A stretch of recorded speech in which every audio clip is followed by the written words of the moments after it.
Okay guys, welcome back to Linda's Pantry, and as you see in the title, the question is it a canning fail or a canning success?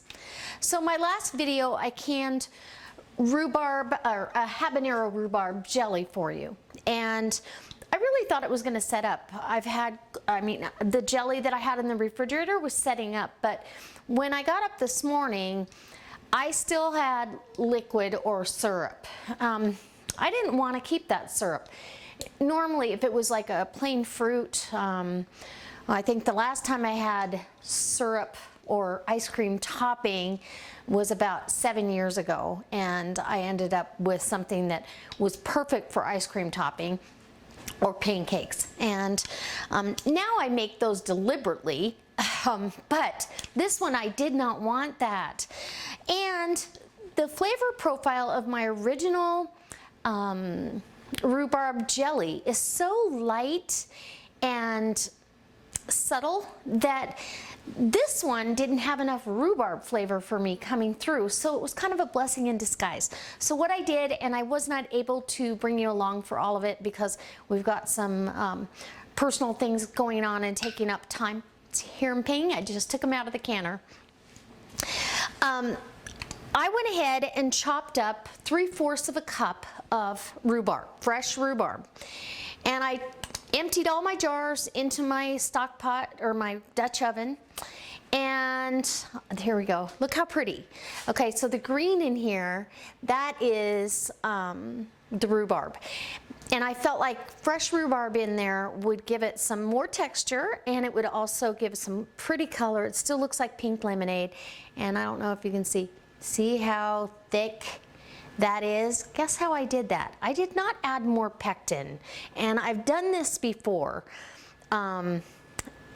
just to see how it would come out on a small batch, and it works perfectly. I use clear gel.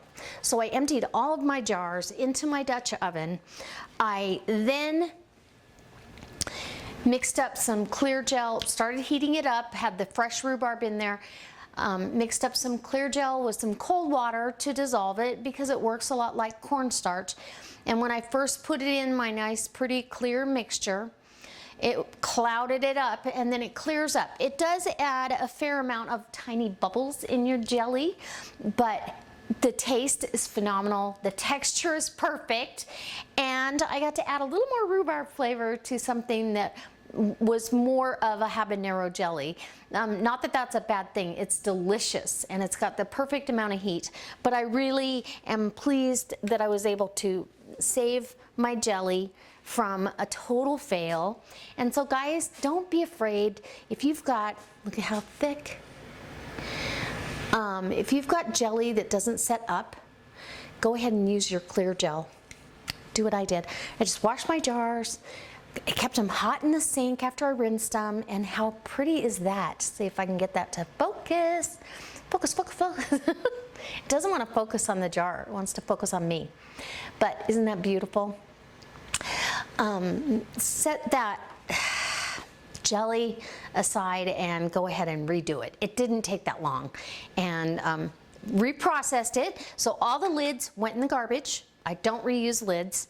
I feel like there's a reason Ball and Kerr does not recommend that you do that, and so I do not reuse lids. But I feel like we got a canning success instead of a canning failure, and we got an extra jar out of it because of the added liquid to it and the added rhubarb, but I'm not at all disappointed. In fact, I'm pleasantly surprised. The taste is absolutely wonderful. So I hope that this quick tip for you guys shows you that everybody has a fail once in a while, and you can always turn those failures into some kind of success if you just put your mind to it. And that's another way to use your clear gel. Not to be confused with Sure Gel. It is not a pectin, it is a thickener, a modified food starch that's safe for home canning, and that's how I thicken my pie filling. So why wouldn't I go ahead? It doesn't taste any different.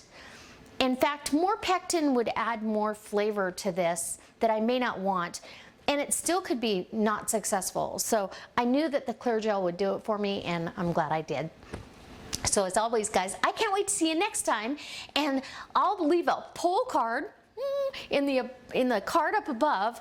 I'll leave some cards up there, the rhubarb jelly that I did for you, so you can go back and refer to that. Boop. And I'll also leave a poll card up there. So the question is, have you ever had a fail, and what did you do? Okay, so the question is, have you ever had a failed jelly recipe where it was too thin? The answers are going to be, did you fix it? Did you leave it this alone? Did you toss it? Or other? And we'll leave the other up to, if you click on other, go ahead and put in the comment section below what you actually did. So again, I'll leave a link in the about section below for my Dutch oven.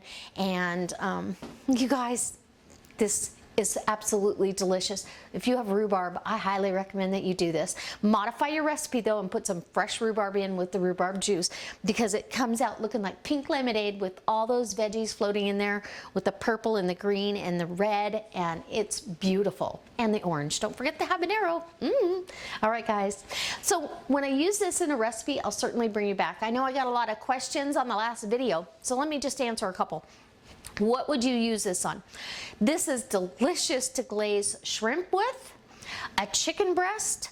I have actually used this when I do a pork tenderloin, butterfly it out and smear that jelly on there, and then stuff it with whatever you like. If you like peppers, I would use a mild pepper because this is already hot, and maybe some goat cheese, and then you're gonna roll that up, maybe wrap it in bacon, but you don't have to. You can certainly wrap that in some prosciutto, and then use this as a glaze at the end. Heat it up on the stove and thin it out a little bit. It's a great dipping sauce for shrimp. You can put this over cream cheese. You can make puff pastry, little hors d'oeuvres with this on top. Tons of things you can do with this.